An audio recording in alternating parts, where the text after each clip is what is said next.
Hello, everyone. I'm Beth Linus. I'm from the Recover Administrative Coordinating Center and the moderator of today's webinar. Welcome to the Recover Research Reviewer of the R3 seminar. The goal of this webinar series is to catalyze a shared understanding of the research within the Recover Consortium. Today's topic seminar is leveraging mobile health platform technologies to understand PASC. It's important to note that this seminar series is focused on scientific research and is not intended to provide any clinical guidance. I want to start by thanking everyone who submitted questions. Please submit any questions that arise today using the Q&A feature in Zoom. After the presentation, we'll answer as many questions about today's topic and presentations as possible. Some questions may also be answered within the Q&A. An FAQ document for the seminar will be posted with the recording of the seminar on recovercovid.org. It will include the answers for questions relevant to the seminar that were submitted in advance or today. Questions about other scientific topics will be addressed in future webinars, and answers to broader questions about Recover will be available in the FAQs at recovercovid.org. Today's speakers will discuss what is known about mobile health platform technologies and PASC, the gaps in our knowledge, and how Recover will contribute to filling these knowledge gaps. Today, we will hear from Dr. Vik Kheterpal, a principal with CareEvolution. CareEvolution provides secure interoperability solutions for population health management, public health reporting, digital clinical trials, and consumer engagement. Their comprehensive platform enables organizations to liberate, standardize, and aggregate clinical claims and consumer data into a single, actionable standards-based repository. Dr. Kheterpal received his doctorate in medicine from the University of Michigan at Ann Arbor. Next, we'll hear from Dr. Jennifer Radin, an epidemiologist at Scripps Research Translational Institute. She is the PI of the DETECT study, an app-based research study that has enrolled over 40,000 participants and aims to use self-reported and wearable device data to better understand individual and population-level changes associated with viral illnesses, including COVID-19. Next, we'll hear from Dr. Arjun Venkatesh, an associate professor and section chief of administration in the Department of Emergency Medicine at Yale University and scientist at the Yale New Haven Hospital Center for Outcomes Research and Evaluation. Dr. Venkatesh is co-investigator and site PI for the CDC Inspire registry and has been funded by several federal and foundation sources to study health outcomes, the use of digital tools for patient-reported outcome measurement, and large data set analyses of health system quality and efficiency. Next, we'll hear from Dr. Erica Spatz, a cardiologist and associate professor in the section of cardiovascular medicine at Yale School of Medicine and of epidemiology at the Yale School of Public Health. She is the director of the Preventative Cardiovascular Health Program at Yale. Her research focuses on disease prevention, women's cardiovascular health, and health equity. She is part of the long COVID recovery team at Yale and is co-PI on the CDC grant entitled Inspire, designed to assess the long-term outcomes of adults diagnosed with COVID. We'll also be joined by a discussant, Dr. Andrew Weitz, an NIBIB Programs Director supporting a variety of trans NIH and trans agency initiatives with a focus on health informatics, digital health, and open science. Dr. Weitz leads digital health strategy for the Rapid Acceleration of Diagnostics, RADx tech program, and established the RADx Mars program, which is a standardizing test result reporting from over-the-counter diagnostics. He also has held key roles in other NIH initiatives, including Recover and Say Yes to COVID Test. Thank you, and I will turn it over to Dr. Kheterpal.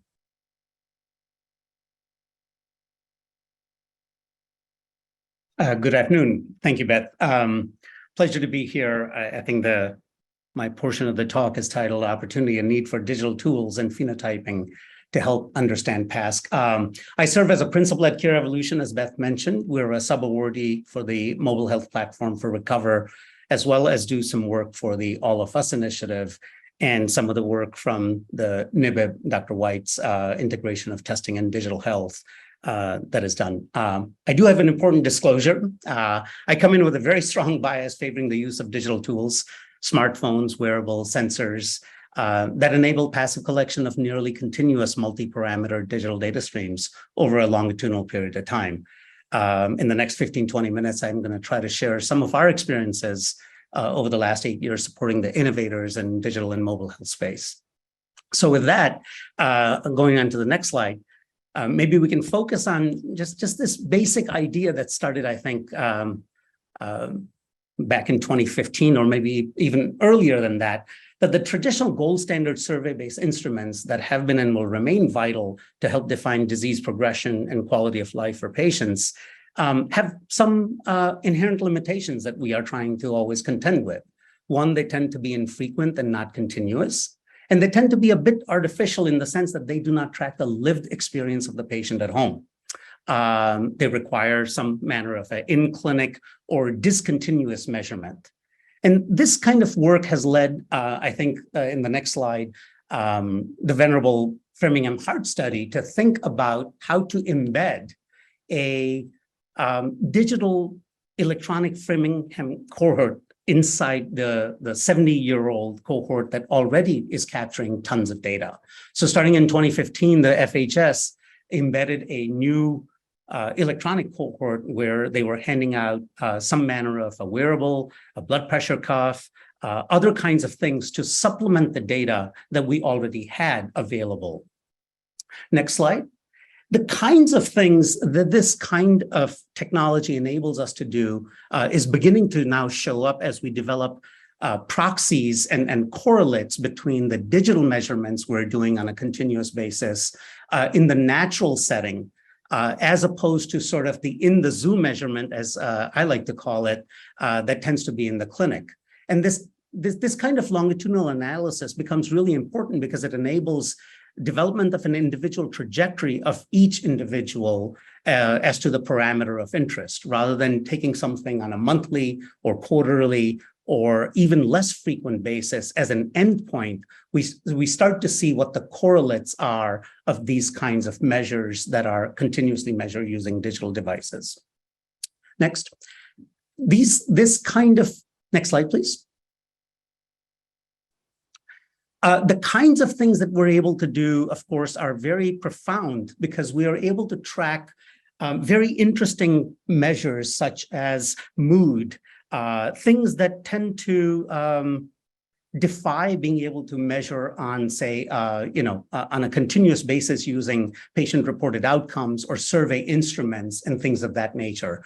And some of the work that Dr. Shijin Sen and the team is leading with the Intern Initiative is beginning to show that changes in multi-parameter data such as sleep, activity, and other markers like heart rate or correlates like heart rate recovery, heart rate variability, that might be associated with sleep and physical activity, that one can discern out of that how somebody's mood or depression risk may be rising or progressing over time. On the next slide, we see other folks doing some really interesting work looking at potentially things like asthma. So the therapeutic modalities, the kinds of disease states that digital tools are able to track transcends the more traditional cardiovascular and mood to now things like asthma, pulmonary diseases. And of course, this has a great relevance to PASC and COVID. This particular trial is very interesting because it's trying to focus on the idea of consumer self-efficacy and the role of digital diaries in being able to not just generate a better marker. And if we flip to the next slide, and there's an animation on this particular slide, we're able to see ecological momentary assessments that can be sent out on what is going on today that mobile technology enables us to do. And the ability to then take the data gathered from these ecological momentary assessments and co-locate that data with passively collected digital measures on a calendar view, enabling both the individual themselves and the researcher and the clinician to have access to a trend line. This same technique has been pursued in cardiac rehab on the next slide by some of the researchers at University of Michigan, where during the pandemic, we found that trying to have those who have suffered from an MI that might be post stent placement or myocardial infarction, CABG open heart surgery, how do we get folks to be able to exercise at home in a safe manner? And digital tools enable us to go beyond just conducting research, but also offer tools that enable individuals to safely be able to do something like cardiac rehab while under the monitoring of an exercise physiologist. Which of course is entering the world of potentially digital therapeutics. But the continuum here on the role of mobile health platforms, the point behind this sort of landscape analysis of these various initiatives that we've been involved with shows that it's far more aspirational than just observational data. One of the things that I think we're learning on the next slide is the actual notion of what a digital phenotype is. In many cases, the kinds of attributes that define a digital phenotype is that it is continuous, it is longitudinal, it is measured in vivo in the real world, in the lived experience of the participant at home, and it gets far beyond the automated surveys or patient-reported outcomes or other measures that are survey-based. There are special sensors on these kinds of devices, and many of my colleagues today are going to talk about the advanced work that comes from those special sensors, but some that have already been developed and others that we are in the middle of trying to figure out how to develop, the new digital biomarkers. In addition to this traditional frontier technologies for digital biomarkers, there's also this notion of trying to understand something as simple as blood pressure measured in clinic versus measured at home. Which is better and for what use cases? How do we get better at these kinds of things in creating an individual trajectory that better approximates the lived experience of participants at home? And of course, this entire field includes things like air quality index, weather patterns, and other things that may be going on in the environment and social determinants of health that are environmental determinants of health. And accelerometers and other kinds of tools that can be used on a smartphone give us yet another arrow in the quiver of being able to do things like tapping tests and other approaches beyond surveys in order to be able to assess the progression of disease or lack of disease and what actual quality of life an individual is having at home. So some examples of this on the next page, we start to get into this is how to develop the next generation of digital biomarkers and how that might assist us in PASC, how the current generation of digital biomarkers like blood pressure are evolving, and moving to a world where non-traditional digital biomarkers, just like ecological momentary assessments, subjective symptom diaries versus PROs that are delivered on a monthly basis, how this is impacting a variety of disease states and things that we're trying to track. On the next page, an example of this is the classic Hauser diary in a movement disorder for Parkinson's patients.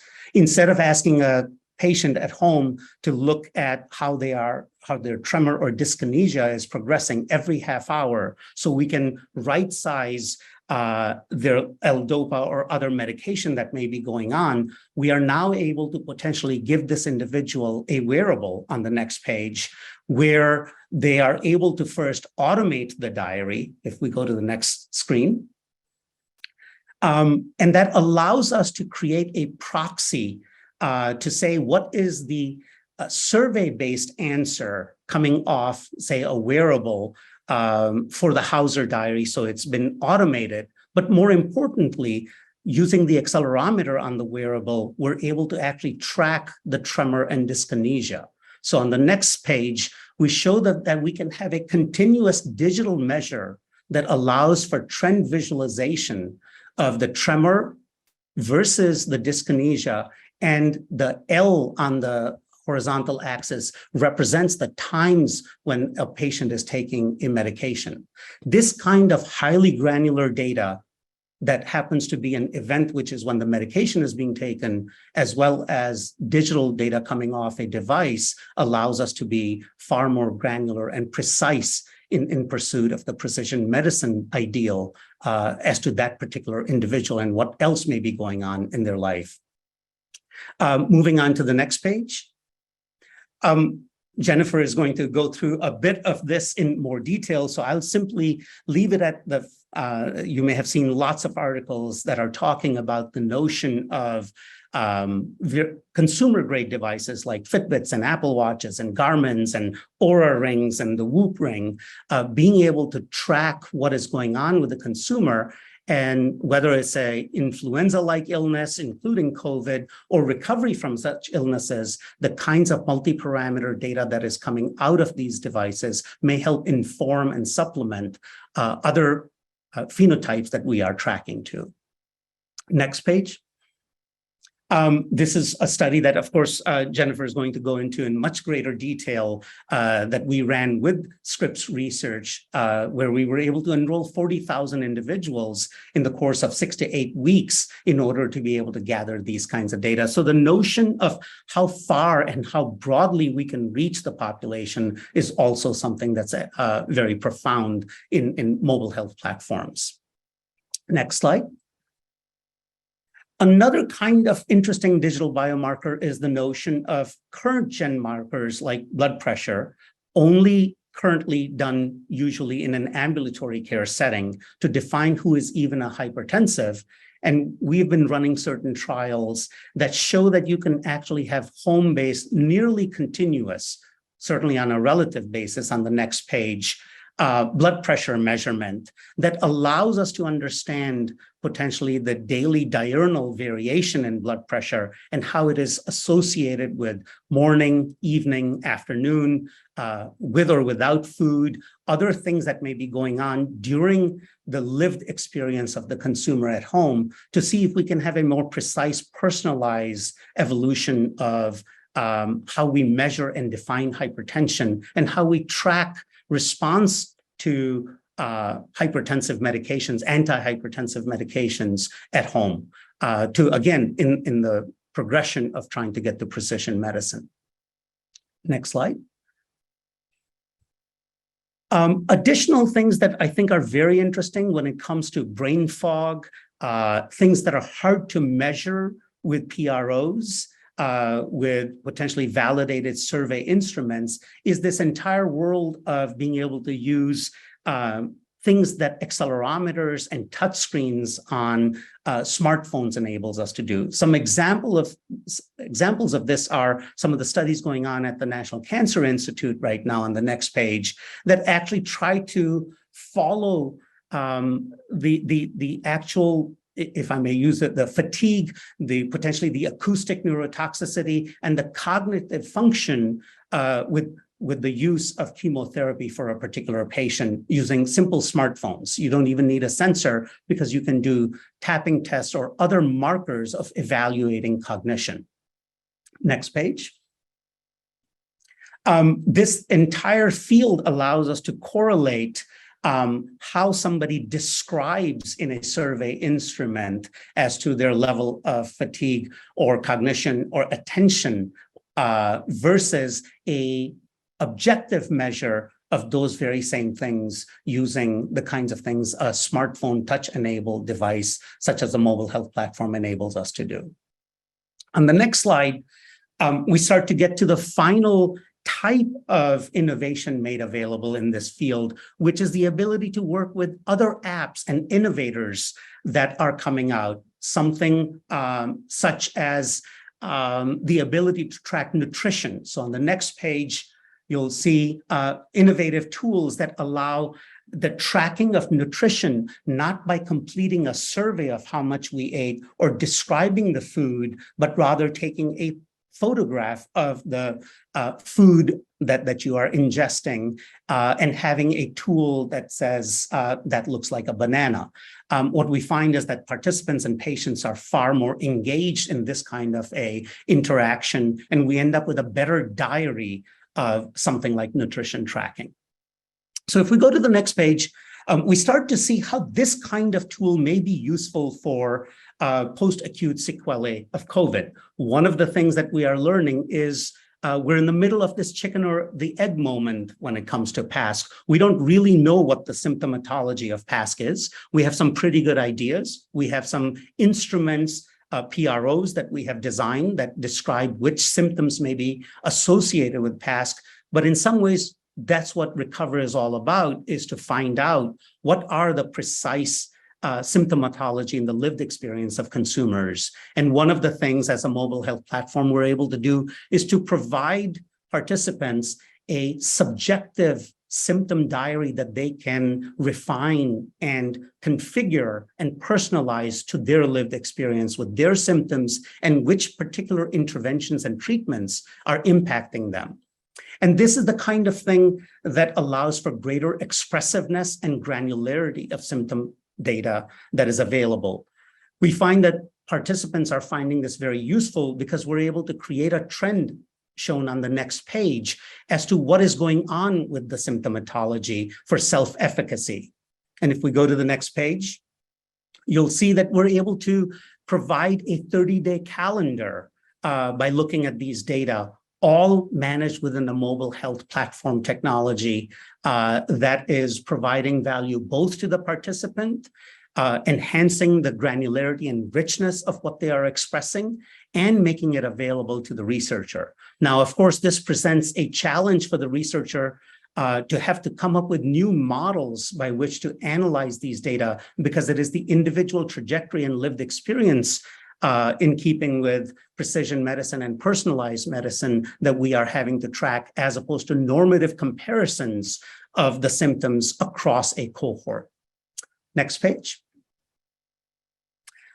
This is the kind of thing that also enables us with the CARES Act, Cures Act, and Sync for Science. Some of my colleagues are going to provide how we can have access to real-world evidence and data, such as electronic health record and claims data that helps establish and create yet another phenotype more easily on a longitudinal study. It is not just the data coming from the enrollment site that is important. On a 4-year basis, Recover participants may get care from primary care specialists, tertiary care centers, and this model on a mobile health platform enables the consumer under their control to connect to their patient portal, much like they do with mint.com to their financial backends, to be able to aggregate all of that data in a single place, co-located with their device data and their personal symptom trackers, so that they have a single place where the data is being aggregated and shared with the researcher.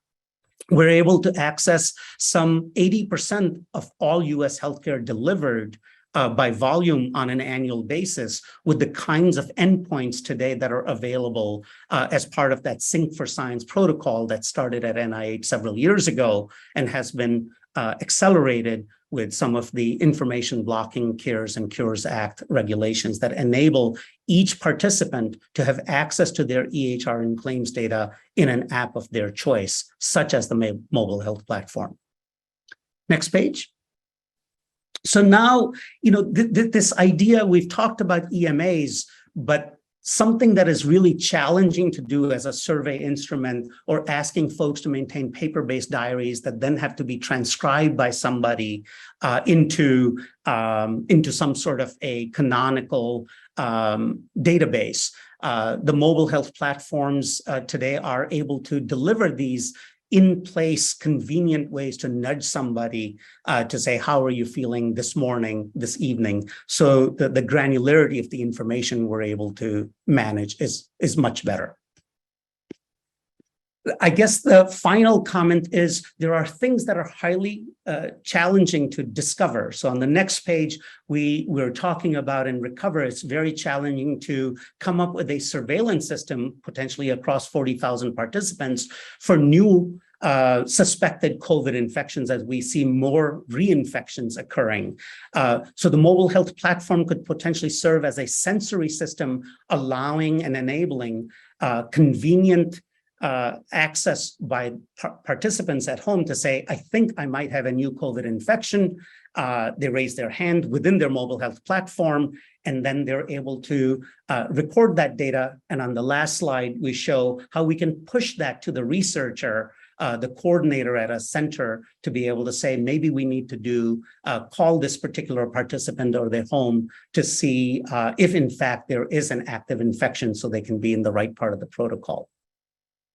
Thank you. I think that's all I had. Great. Thank you so much. We will toss it over to Dr. Radin. All right. Thank you for the great background on digital health technologies and the application for improving healthcare, Vik. I'm going to switch gears and focus a little bit more on COVID and wearable devices, specifically long COVID.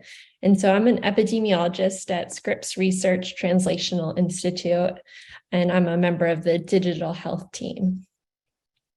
And to start out, just go over what is normal and healthy. So traditionally, when you go to your healthcare provider, your healthcare provider will rely on population averages to determine whether you are healthy. So 60 to 100 beats per minute for your heart rate, your resting heart rate. They'll recommend 7 to 9 hours of sleep. And you often hear the guidelines of 10,000 steps, although a little more research is needed for that particular number. However, this was from several years ago now, before COVID. I was wearing an Apple Watch and looking at my own individual data, and I noticed that on the left, my resting heart rate was quite stable, around 60 to 63 beats per minute, which was within that population average.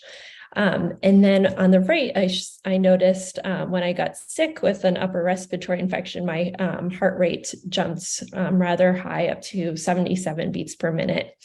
And while this is still within the population norm or average, it was outside of my own individual average, which was again about 60 to 63 beats per minute. And so one of my colleagues also was looking at this data set that we had access to, which was 200,000 Fitbit users who wore their device for about 2 years. And what he found was that there were times when individuals also had this little spike in their resting heart rate compared to their kind of typical average or pattern. And so he found that on average, individuals' resting heart rate was quite stable. It didn't vary for more than 3 beats per minute from week to week. But again, when you are able to characterize your own individual normal, we can identify these potentially subtle changes that we would not previously pick up on if we utilized the past population average range of 60 to 100 beats per minute. And so prior to COVID hitting, we also did a study that used that same data set from Fitbit of 200,000 users. And we found that if you identify each person's individual average resting heart rate and sleep data, you could identify weeks where participants had values that were deviating from their average.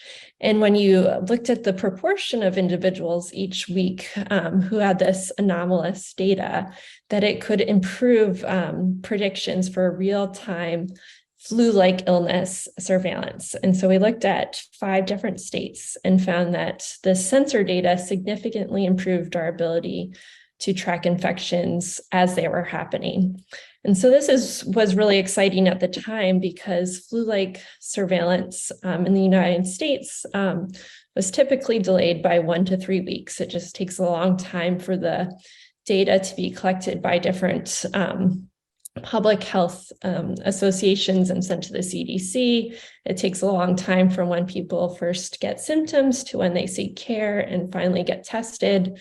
And so the whole process of collecting surveillance data through this traditional clinical in-person system was really delayed, which reduced our ability to respond timely to public health outbreaks. And so our group works a lot with sensors and digital health devices.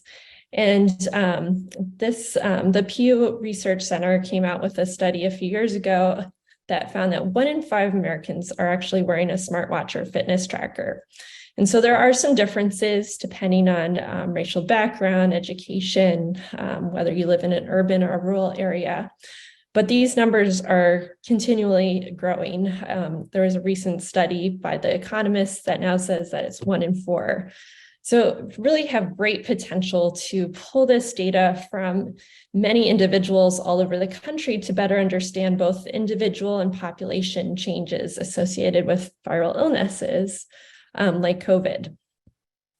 So when COVID hit a few years ago, our team launched the Detect study, which is built with the My Data Helps platform, CareEvolution's platform.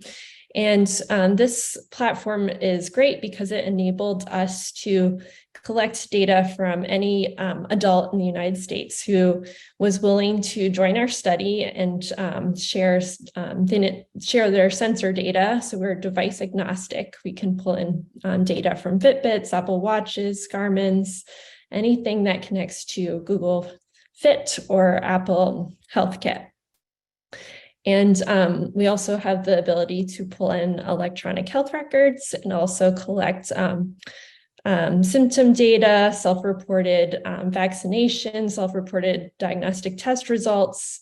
And this allows us to examine how sensor data relates to an individual infection. And as Vik noted, we have enrolled over 40,000 participants from all over the United States. So I'll touch real quickly on some of the initial studies that we did. Our first one looked at whether we could utilize the sensor data to improve our ability of kind of identifying which individuals had COVID versus another viral infection. And so we found that symptom data did a decent job of identifying which individuals had COVID versus some other sort of viral infection, such as flu or rhinovirus or another common colds. But when you added in that sensor data, you could significantly improve our algorithms. And this model was improved on by my colleague, Dr. Quer. He found that you can even use the sensor data to passively detect who had COVID. And so this machine learning algorithm could be applied to passively collected data from sensors that we could then potentially notify people to get tested or collect that data to better track surveillance trends at a population level. We have also looked at kind of the individual variation associated with vaccination. So we looked at different heart rate and step and sleep fluctuations compared to a person's baseline pre-vaccination, and found there were some interesting differences based on whether someone got Moderna versus Pfizer, whether they had previously been vaccinated previously infected versus not previously infected. And so this gives us some interesting insight into potentially antibody response if we could relate this data to biomarkers in the future.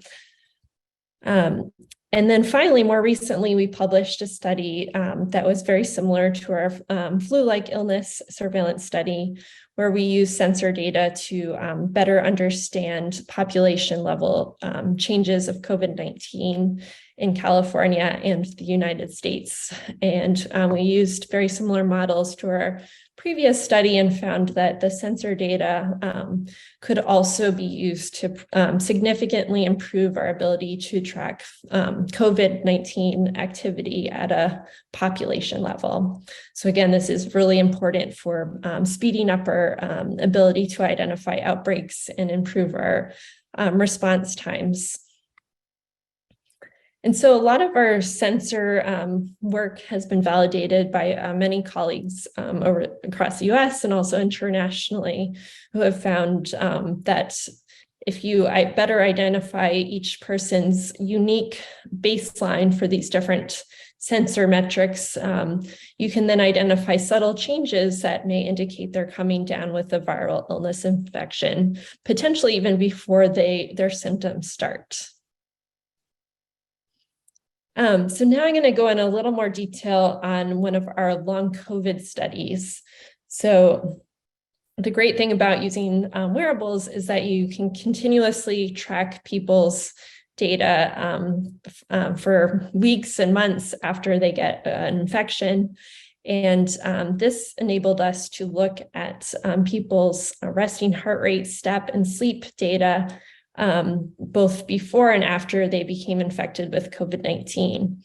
And so on the left-hand side, we compared symptomatic individuals who tested positive for COVID versus those who tested negative. And we found that the individuals on average who tested positive had this much higher resting heart rate response during the acute phase. And then there was this interesting dip in resting heart rate before it went up again and stayed elevated for on average about 2 to 3 months. And interestingly, sleep and step count went up, but returned to baseline a lot faster. And on the right, we looked at, we grouped people based on their resting heart rate deviation during the second month post-symptom onset, when we found that there was a subset of individuals who had this resting heart rate that was elevated and remained elevated for much longer. It didn't even go back to baseline during our follow-up period. And so we think that these sensor data can be used to better track long COVID and how people are responding to their infection, whether they're returning to baseline or whether they're still experiencing these abnormal fluctuations compared to their baseline. So we also collected different symptom variables during the acute phase of infection, and we did see that there were certain variables that during the acute phase that were associated with this longer term resting heart rate fluctuation. And so variables such as shortness of breath during the acute phase were associated with a higher frequency of being in that resting heart rate group that was extremely elevated. And so some of our colleagues at the Robert Koch Institute have actually replicated our findings, and they have also shown that resting heart rate on average remains elevated for several months post-infection. They have also compared vaccinated and unvaccinated individuals and found some slight differences with resting heart rate returning to baseline quicker in the vaccinated group. And so, as I mentioned early on, we are also interested in aggregating this data at a population level to better understand kind of trends in a state or a county, so that these can be used to inform public health policies, resources, and one part of the piece is sensor data that can be combined with many other data streams, such as rapid test results, Google search data, movement of individuals, vaccination, and many other, and wastewater surveillance. And one piece is also looking at recovery from long COVID, since that's a growing population of individuals across the US and globally who are now suffering from long COVID, and wearables can potentially be used to track when people are moving into the recovery group. And I'll quickly mention that one of my colleagues is also working on a long COVID and pacing study. So we think that wearables not only can be used to better track and quantify long COVID, but can also be used to potentially help manage symptoms. And so she's working on running a study that will evaluate pacing and management of symptoms. So quickly, I'll just touch on some of the possibilities and challenges of wearable sensors for long COVID. So one of the great benefits is that so many individuals now wear these devices. One of the challenges is they are still quite expensive. So we're working on different ways to get around that, providing devices to individuals who might not have one, or also looking at low-cost solutions such as sensors in a smartwatch camera that can also calculate someone's heart rate, potentially respiration rate, and also activity level. The great benefit, as Vik mentioned, is this is continuous data from the comfort of a person's home. So it really gives us a unique view into what their individual baseline and trends are over time. Also, it allows people to participate from anytime and from anywhere, which allows us to include people from rural areas or places that may not have been included traditionally in clinical trials due to the distance to the site And also as these devices evolve over time, we're seeing new metrics that are more widely adopted into the commonly used fitness trackers. And so these new metrics will further improve our ability to track infectious diseases and differentiate changes associated with a viral infection versus changes associated with stress or dehydration or alcohol consumption or other causes.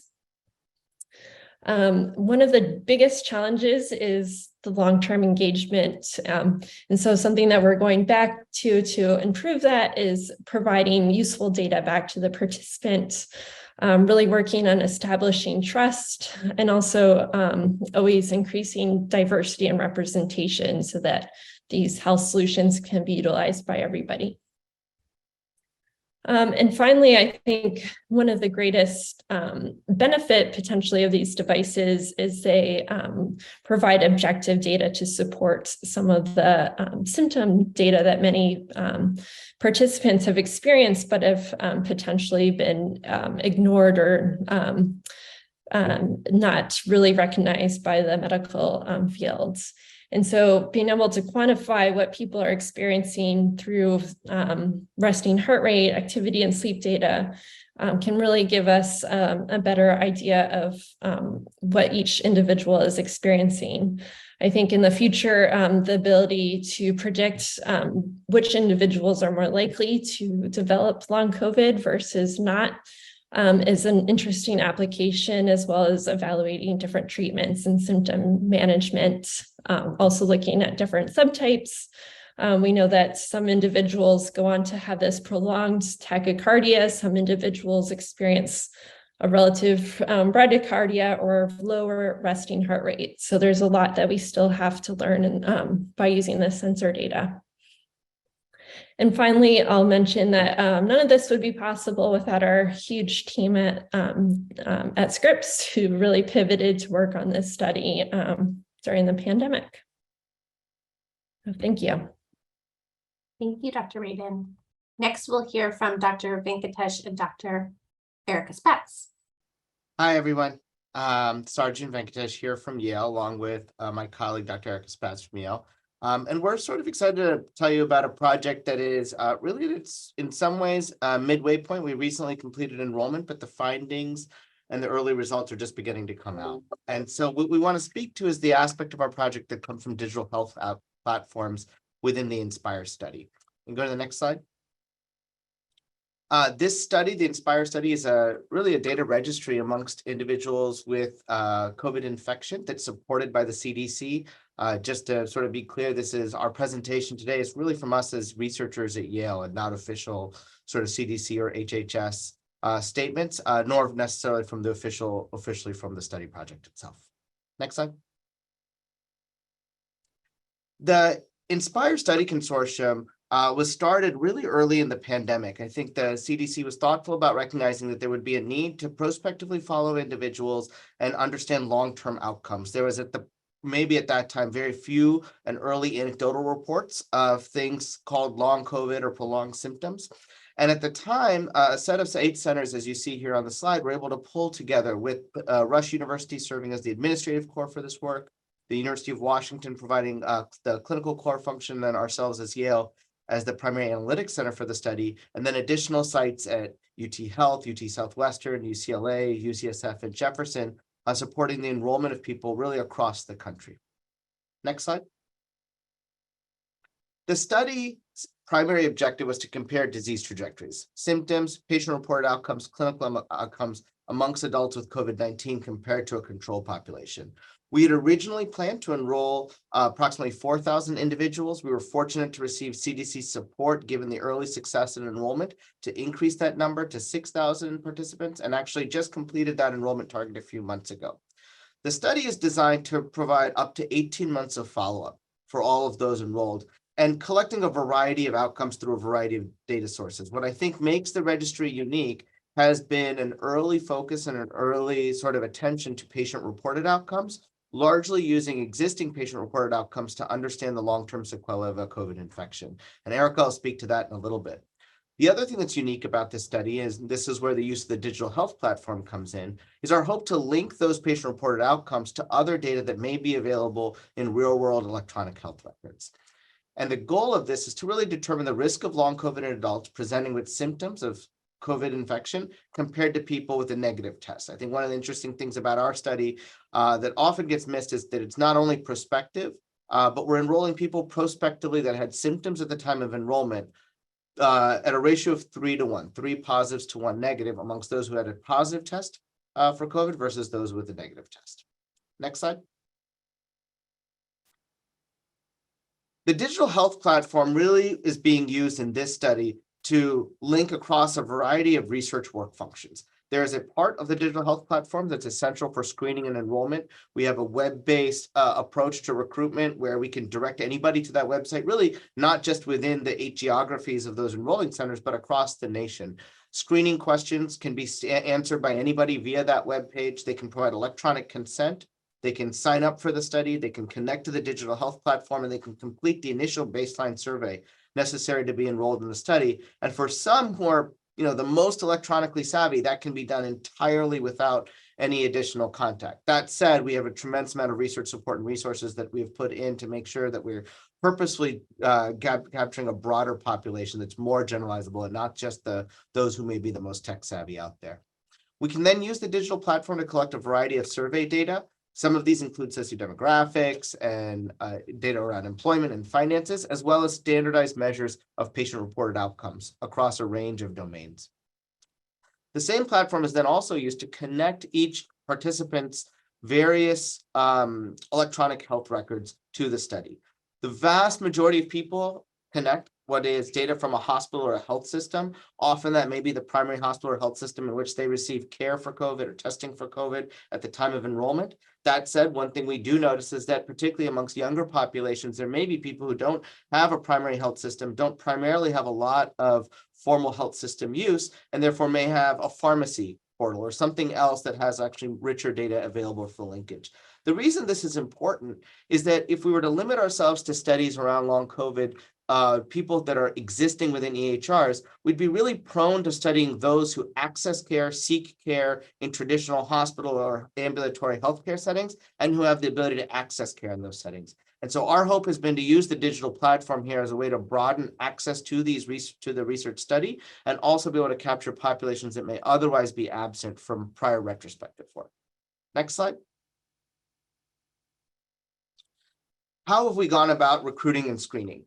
One of the things that was really fascinating about doing this project is we had to flip a lot of our conventional approaches to research on their head when we kicked off the study. This was a study where the discussions with the CDC about beginning the study occurred in 2020, and the build of the actual recruitment modules and the ability to do the study were occurring by late 2020. And so we did a lot of different things. We partnered with community leaders and health departments in several geographies to help identify individuals who tested positive or were being tested for COVID. At some sites, they were able to work with their health system to get an electronic health record review of anybody who was tested, not just necessarily within the hospital, but potentially at drive-up or ambulatory testing sites that are run by health systems. We did digital advertisements via a variety of venues, both social media and non-social media. We recruited in many different settings, and we found that recruiting, particularly in ambulatory settings and testing sites, became a higher yield way to identify individuals who are interested in the study and broaden the population as an evolution from our very early enrollments that were largely in a hospital-based setting. We provided a lot of telephone support, and that's text and phone-based support along the way for these interactions. Some people received a very high-touch approach to recruitment versus those who required less touch, and that was largely driven based on sort of not just their sort of experience with using digital health platforms, their familiarity with these types of tools, but also for them to learn about the study themselves. Our hope and ethos of this project from the beginning has been that it is a partnership with the participants in this study throughout this work. And to do so, it was very important to us that we had an open channel of communication with anybody who was interested in the study from the beginning. The final thing I'll note on the recruitment and screening methods for this study that are unique is, in comparison to a lot of other prospective observational registries that may have in-person contact, given all the limitations with recruiting individuals and participants early in the pandemic, particularly around exposures, research staff safety, we built the recruitment model for this at many sites in a virtual platform, where essentially we were able to make virtual contact with patients, often through something as simple as a text message early to express interest in a study, and then go through the entire recruitment and enrollment process in a virtual manner without ever having the in-person contact that many of our study sites were used to in a pre-COVID era. Next slide. So what did this look like? Often, a participant would access a link to Hugo Health, which is the digital health platform we used, via a website. That could be via computer, smartphone, tablet. Screening questions would be answered to confirm eligibility, and that would trigger a process on the participant side as well as on research staff side to identify whether or not and confirm whether an FDA-approved screening test was used for COVID-19. Once that was done, participants would link their digital health portals to the INSPIRE study by giving permission for the research team to use their data for research purposes, and then begin to receive surveys via the digital health platform, Hugo Health itself, or via emails, or they could receive text links, and people would sort of, ask for getting the content in a way that was best suited to them. Surveys are conducted every 3 months from baseline up to 18 months. And intermittently, we're also able to pull digital personal health record data, largely from electronic health records, into the study data set as well. Next slide. This is a quick picture of what this looks like. You can click again for the animation. Amongst 5,982 that had been enrolled and were actively participating in the study, you can see that about 50%, 3,076, have an active health system portal. There are some other incremental percentage that also have a pharmacy portal that is linked to the study. But the important thing I think that's worthy of recognizing within this is that just as there is different challenges and follow-up with any type of prospective observational study and outcome ascertainment, whether you're calling patients or you're following up with them via surveys or sending them emails, the same is true for the connectivity of patient portals and electronic health records.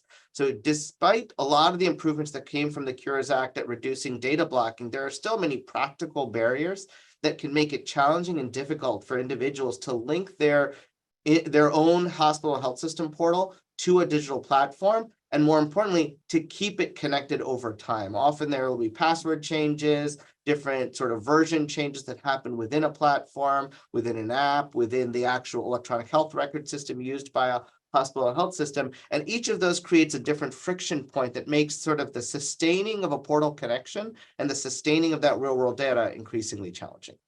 Next slide. You can click to the next one. What kind of data do we see? When we are able to make that portal connection, when we're able to see that EHR data, what we often find is that we get a lot of diagnosis data, immunization data, test result data, particularly is probably the most prevalent of all the data types that we see. But even amongst that, what's interesting is that there's not always a COVID data point present. We also do see a fair amount of medication data through these portals. The challenge, and the reason I think I wanted to present this slide for everybody to understand, is that in general, it's very difficult to get a full fingerprint or a full picture of someone's electronic health record data because we receive care in such disparate and fragmented settings and from disparate and fragmented providers. What we often see is that even in a primary portal linkage where somebody has access to, in these cases, often enterprise-wide implementations of electronic health records, it's really 1/2 to 2/3 of the data that we're able to capture from any given individuals. Next slide. Another data challenge that's presented is trying to triangulate and understand the differences between real-world electronic health record data and something such as, in our case, an RA verification of gold standard. One of the analysis we did early on was to understand the electronic health record data around COVID testing in comparison to the project study step we have in which RAs manually verify a lab test result. So amongst the 5,983 that had been enrolled, 3,000 participants had an EHR data portal connection, of which 1,658 had in that EHR a COVID-19 test result available at the time of their enrollment that aligned with the time that the RA verification was preserved.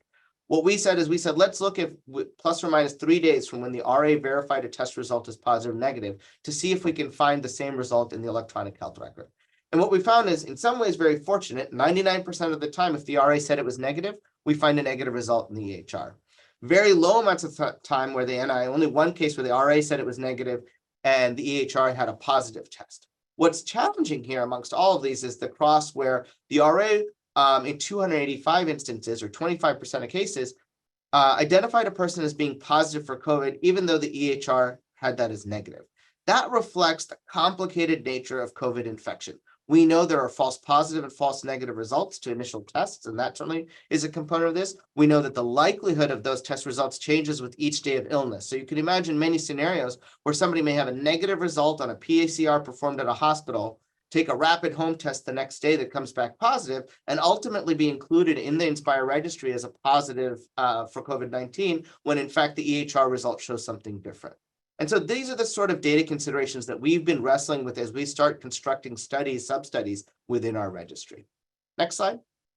And this is my last one. So how do you deal with this? I think from a real world perspective, when we're trying to do research with these types of data, we have to start understanding that no data is perfect, that there are a variety of data that we will get with different levels of signals and noise. And we start thinking about how we can do something smarter with that data and do research in a different way. And so one of the things we have done within the INSPIRE study, for example, is when trying to understand the relationship between vaccination and long COVID symptoms is to use both. Not limit a study to only those that may have electronic health record data available, or limit it only to people who've responded to the surveys, knowing that follow-up rates vary, but rather glean what we can from both, where we have 20% of participants that may have, say, EHR data available, but limited survey data. On the other hand, we have 50% of respondents with good survey data about vaccination status, but no EHR portal linkage. You put those two together and we get roughly 65 or 70% of the entire registry, where we can start to construct a variable around who's had vaccination prior to their COVID infection, to understand what that role of a COVID infection, a post-vaccination infection means for long-term symptoms. And so these are the ways we've sort of been dealing with some of these data. I'm going to turn it over to Erica now so she can describe some of the patient-reported outcomes for this study and then describe some of the next steps of where we're going. Thanks so much, Arjun. Next slide, please. I'm just going to take a little detour to talk about our patient-reported outcome collection and discuss some of the surveys that we're using, as well as some of the challenges in collecting PROs and interpreting PROs, and what we anticipate to be some of the challenges that come up when we are matching with clinical data. One of the main challenges for long COVID research is that there's no definition of long COVID.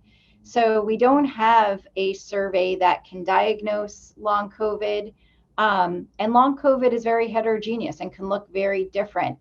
And so one of the main questions that's asked of our study is how many people have long COVID, or what is the severity of long COVID amongst people who have ongoing symptoms? And there's really no good answer to that. And so we're pretty careful about not diagnosing conditions or labeling people based on symptoms or surveys that were not created for long COVID. At the same time, we recognize that many people are experiencing symptoms and impacts on their quality of life. And we want to capture the range of these many different effects. And that's important to really reflect the patient experience and to make sure that we're being comprehensive, but it also poses a challenge for analyses, right? We don't have a primary outcome. And so if we're looking for factors that are associated with long COVID, we need to kind of create composite variables that potentially describe long COVID, recognizing that we could get into a pickle of multiple analyses and what that means for understanding the factors that are associated with these outcomes. And of course, in any longitudinal study, as Arjun was mentioning, the INSPIRE study is 18 months. There's dynamic COVID positivity status. So the people that were enrolled in our study that were initially COVID negative may be exposed later on and become COVID positive. And so tracking the dynamic COVID status of patients and interpreting that in light of their PROs is another challenge that really requires good data collection. And like Arjun was saying, integration of both patient reports as well as clinical data from the EHR. Next slide. You could go to the next slide. Great. So what are some of the PROs or other surveys that we're using in our INSPIRE study? We are mostly looking at a pretty large range of baseline characteristics that go in that to understand the acute COVID illness, how severe it is, whether they were hospitalized. Again, as Arjun was saying, we have very few that are hospitalized since we are mostly targeting outpatient COVID testing centers. We'll also get a baseline check on their symptoms from COVID, their baseline comorbidities, and baseline social and lifestyle factors like their employment status and social determinants of health. At every 3 months, we are doing a pretty deep dive into symptoms as well as patient-reported outcomes. And we are using the Persons Under Investigation, CDC symptom checklist to understand whether symptoms have never occurred, resolved, persisted, or emerged. We are also using a CDC short symptom screener for myalgic encephalomyelitis, chronic fatigue syndrome that is used by the CDC to understand some of the more systemic symptoms. And then for outcomes, we're using the PROMIS 29, which, as many of you may know, has 7 dimensions, including physical function, anxiety, depression, fatigue, social participation, sleep disturbance, and pain, as well as the PROMIS 8A, which assesses cognitive function, and then some more global health measures like return to work, exercise vital signs, PTSD, and global health status. Next slide. This is the CDC short symptom screener for ME/CFS, and I show it to you because the questions are really good. They delve in deeply into the things that we hear most from patients that we see clinically who are struggling with symptoms: fatigue and exhaustion, muscle aches, pain in the joints, unrefreshing sleep, forgetfulness and memory issues, difficulty thinking or concentrating, dizziness or fainting. And these questions are posed to patients, and they're asked, how long have you had the symptom? Was it present before you had your COVID test? Next slide. And then it goes deeper into what's the frequency of these symptoms, the severity, does rest make it better? What's its impact on occupational, educational, social, or personal activities? Is it worse with physical or mental exhaustion? But still the challenge is that this is a screener and that these symptoms for ME/CFS, but as you can see, if we take a real look at what's in this survey, many of these symptoms can be present with other post-infectious syndromes that people may be presenting for, as well as they can accompany chronic disease, they can accompany acute illness. So distinguishing what is long COVID from what may be another viral sequelae or other medical illness is a challenge. Next slide. We do a good job of trying to look at our data across the different sites with quality checks, and we have a few papers that are in the works around the first 1,000 patients, and weekly communications around enrollment, the ratio of COVID positive to COVID negative, the survey completion rates, and the connection to EHR data. Next slide. This is just an example of like the weekly emails that we give to try to make sure that we are being as complete in our survey data collection at 3 months and 6 months. So we'll get a weekly email about how many people are up for their 3-month survey, how many completed it, and this helps our team really rapidly pivot to engage people that are not filling out their surveys to ensure that our data are the most represented. Next slide. So I'm just kind of going to close because I know we're out of time. There's a lot of trade-offs with different outcome assessments. PROs are critical to understanding long COVID, but leave a lot of data gaps. There's a lot of concerns that we're not measuring clinical entities like POTS, which require vital signs and lab tests and are uncertain about what that, how much that is to characterize long COVID. And PROs may not distinguish long COVID from other post-infectious syndromes or other disease entities that cause prolonged symptoms, fatigue, and other systemic disorders. But I think that they help to capture still the patient experience and help us differentiate people that are really struggling in their recovery versus those who aren't. Thank you so much for your attention, and I look forward to the Q&A session. Thank you, Dr. Spatz. Now we'll hear from the discussant, Andrew Weitz. Thank you. And actually a really big thanks to our speakers. Those were some amazing state-of-the-art demonstrations about how mobile apps, wearable devices, and other electronic healthcare data can help inform the status of an individual, as well as a population of individuals. There's a lot of content packed in this presentation, so I'd like to take maybe just a minute or two to review some of the key points, and then we can move into the question and answer session. So first, from Dr. Kheterpal's talk, we learned about the different types of digital tools that can be used to collect health data remotely from individuals. We also learned about the advantages of using these types of tools in clinical studies. So being able to obtain continuous measurements from people in real time and in their natural setting, I guess not in the zoo, like Vik called it, and to do so with minimal burden on the individual. And you can imagine how this type of remote, low burden data collection could offer many benefits for studying the health of individuals with PASC, with long COVID, because these individuals may be dealing with excess fatigue and cognitive impairment, as well as a condition that changes frequently. So second, we heard from Dr. Radin, and her talk focused on using one of those tools introduced by Vik, which was wearable devices. Dr. Radin presented several of her studies that leverage wearable device data, as well as analytical or data-driven algorithms to detect influenza-like illnesses, COVID, physiological responses to vaccines, long-term effects of COVID, and amazingly, even being able to predict COVID case counts into the future. And then finally, we heard from Dr. Venkatesh and Dr. Spatz, who told us about how patient-reported outcomes and electronic health records can be used to understand long COVID.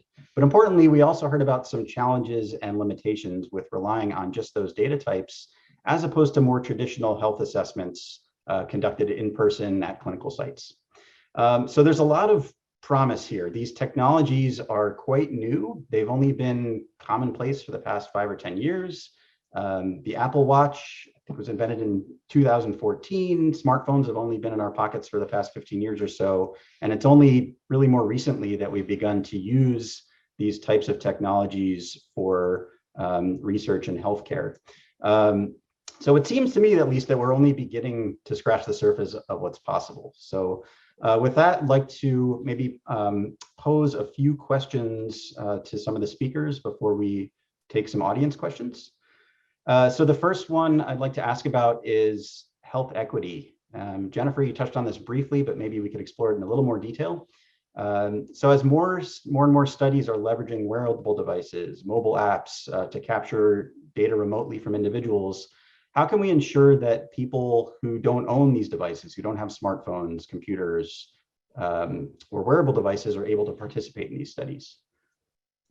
Yeah, that's a great question. And I think the one thing is these devices are continuously getting cheaper and cheaper over time.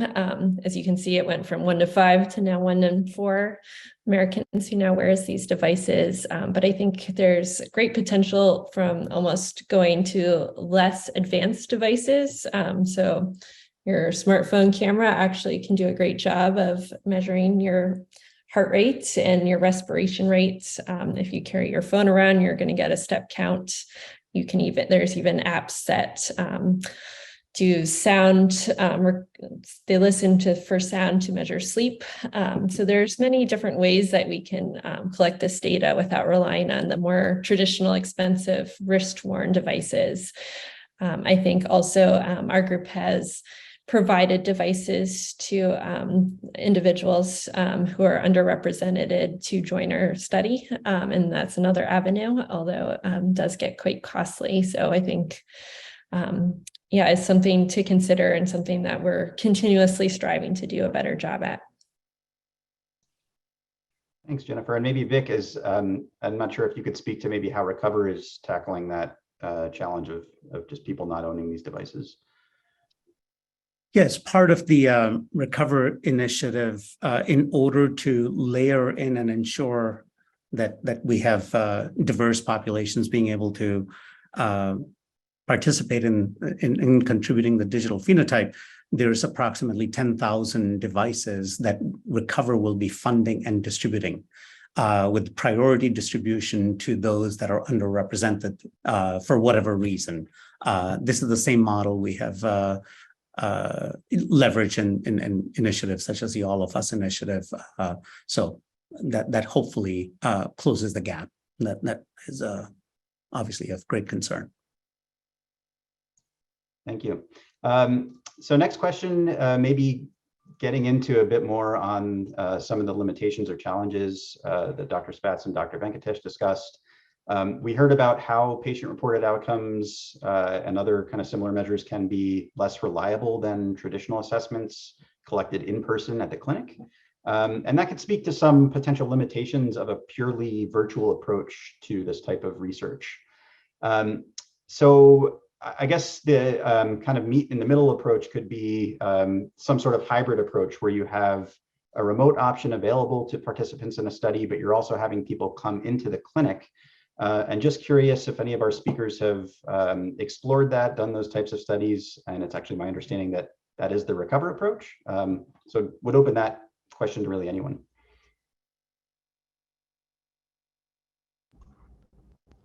I mean, I think what we need to do is to distinguish what's a study visit from what's a clinical visit with a added on PRO. When PROs are administered to people who are not patients, you know, we have to interpret them in the context of which they are answering those surveys. And sometimes that context is unknown to us. So, you know, being in person is not just about like maybe how complete they are about filling out the test or having somebody to ask if they need help with a question, but it also situates them in a time and a place that we may know more about their other things going on in their lives as opposed to something that's remote. So I think in-person visits can complement virtual visits, but we want to think about what is the purpose for them and make sure that we're optimizing people's time so that we can maximize what we are understanding from that patient, and to think that they're necessarily the same. And you know, somebody who says, yeah, no problem, I can do it virtually, or somebody that says, no, I'd prefer doing it in person, it's not totally clear that we're getting the same level of data because of those distinctions.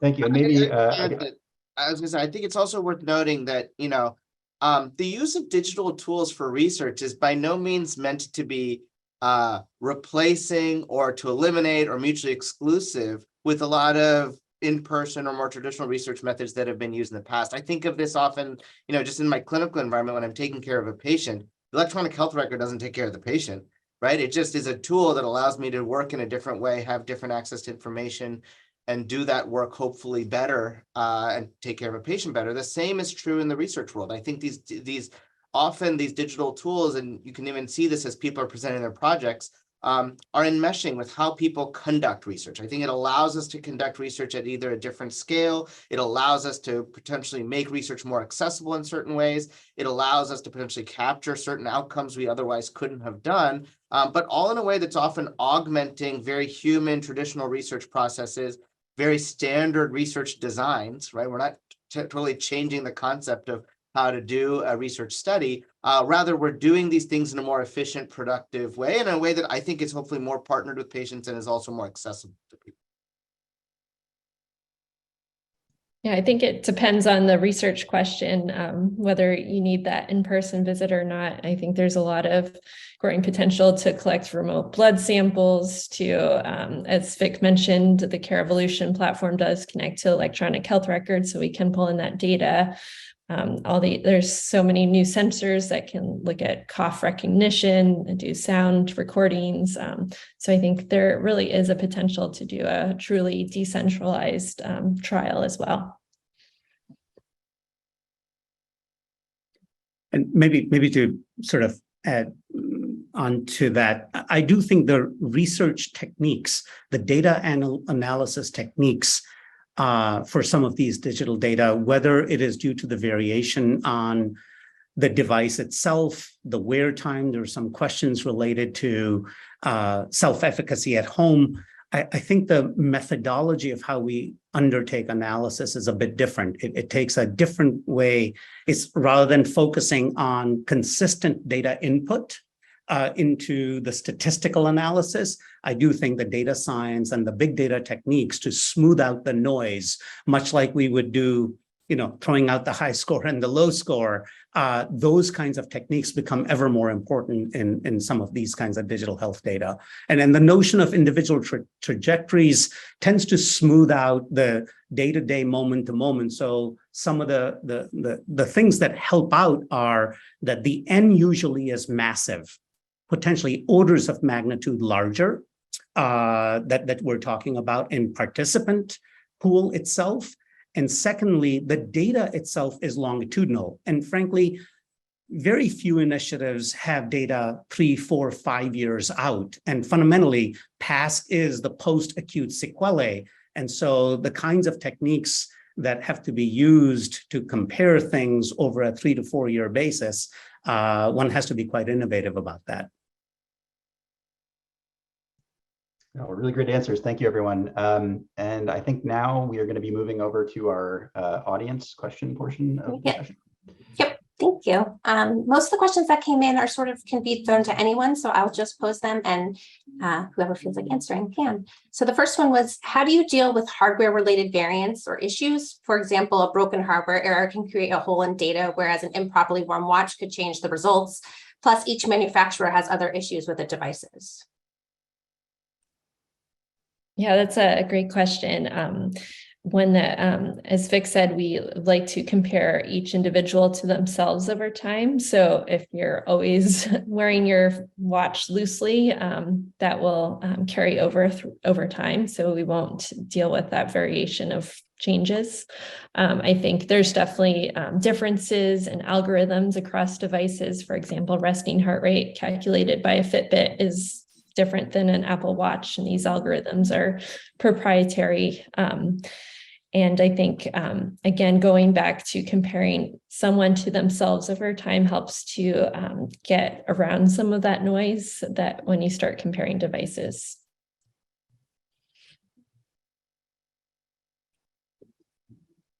And actually, there is a question for Dr. Radin. The question was, tell us more specifically what sensor data is collected that improved the machine learning algorithms. What information is collected that can improve their ability to determine that someone has COVID in particular, and not just some other virus? Yeah, so that study was actually done by one of my colleagues, and he was able to use whatever data was available. So if someone was missing their sleep data, he would use the resting heart rate and activity data. And he also used self-reported symptom data for that model. But it was the basic 3 metrics that we've been using: resting heart rate, sleep, and activity when available. Also a general question, what about economic biases from participants being able to afford mobile self-tracking devices? Is there work being done to engage other populations as well? Yeah, I think that goes back to the initial question, there's, again, going back to low technology, the smartphones and your camera can do a cheaper job than a wrist-worn device, potentially just as well. So I think looking for other solutions and providing devices when they are available. And again, we are funding device distribution for the economic issue specifically. Another question very similar. There are a couple of questions about understanding natural variations from true changes, and as well, sort of how do you know the sensor is accurate?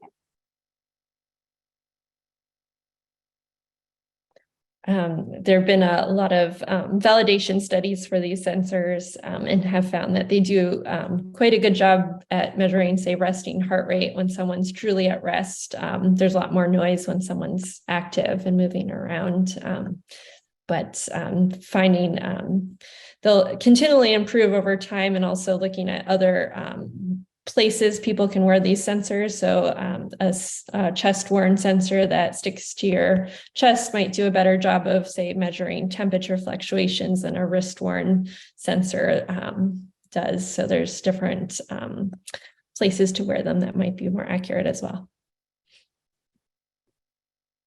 And maybe just adding to that, certainly there's some work going on to compare and contrast the correlation between, so to speak, these multi-parameter sensors that are marketed for general use or fitness use. These are not, per the FDA, medical devices. They do not require a prescription. And I think part of what the reason for focusing on this, most of the kinds of data we're looking to develop in the digital phenotype is over 6 months, 12 months, or longer as to how the lived experience of an individual is. And that's really hard to achieve with medical grade devices, whether they are patches or what we tend to define traditionally in research as a gold standard device. So I think there's a fundamental challenge of how to get high wear time, number of hours per day, and more importantly, over a year or two. And so there's some proxies, right? So if usually those kinds of devices are targeted towards an N of 200 or 300. Here we are targeting, and then the kinds of data that have been shared, 6,000 to 8,000 in Aspire, 40,000 in Detect. Recover is targeting 40,000 participants, maybe even a broader underlying pool. There is variation, but having that much data over a protracted period of time, one can create proxies. And a lot of the frontier work that's going on is to come up with new markers for what that means. And I'm reminded of things like, consumer grade temperature probe, axillary versus oral versus rectal versus ear, and the variation and the fact that one has to come up with new models to figure out how to use those data and still find signal in it. Thank you. I think we have time for a couple more questions to the group. As Recover and other initiatives begin to test new therapies for treating PASC, how can mobile apps and wearable devices be leveraged to access treatment efficacy?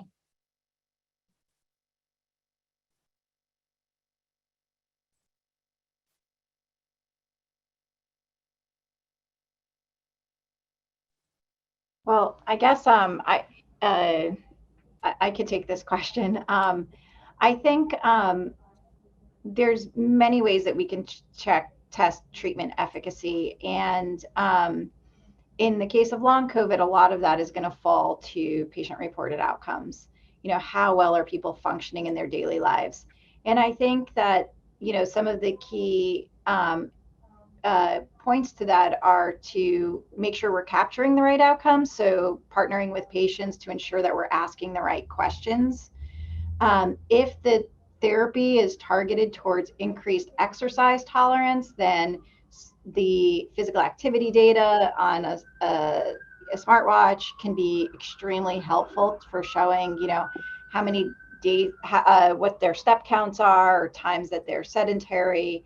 So it depends on what what is the treatment and what are the outcomes that we're looking at. But I think that between what Jennifer and Vik are, showing with their with wearables and sensors, and combined with patient-reported outcomes, you could really get a more full picture. Some of the interesting things will be to use more to aggregate that data so that we can interpret it, because you could imagine, like, if you're just an average clinician, you have multiple data streams on these different things. We need to get a fuller picture. So maybe the algorithm creates a fuller picture and says, how well does this match what we think is happening in your clinical recovery? And the person says, yeah, that's me.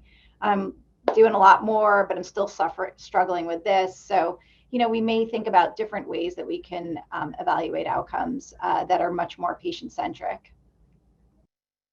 Yeah, I think also getting that longitudinal data, especially if someone has a device that they've worn before they got sick, that really gives us the unique baseline for what their data looks like. So what is their unique resting heart rate, activity levels, and sleep, and then figuring out when they actually return to that pre-infection baseline.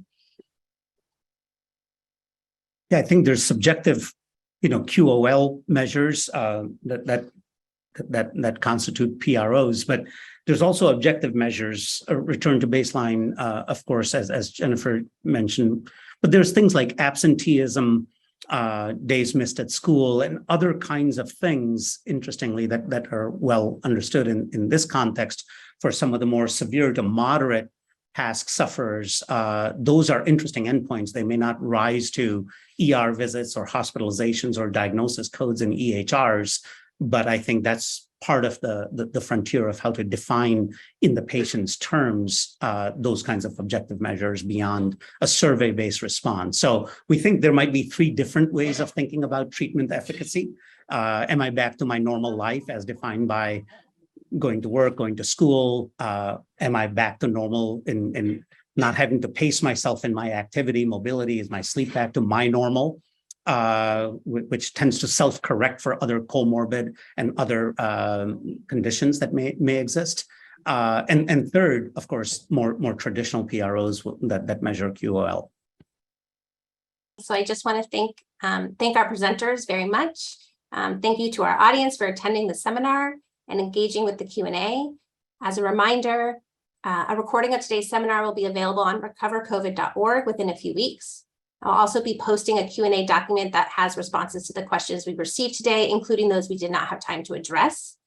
We have some exciting topics coming up, and we hope to see you at future sessions. I believe Shane has a brief survey, a poll, that he would like you to take. And thank you and have a great day.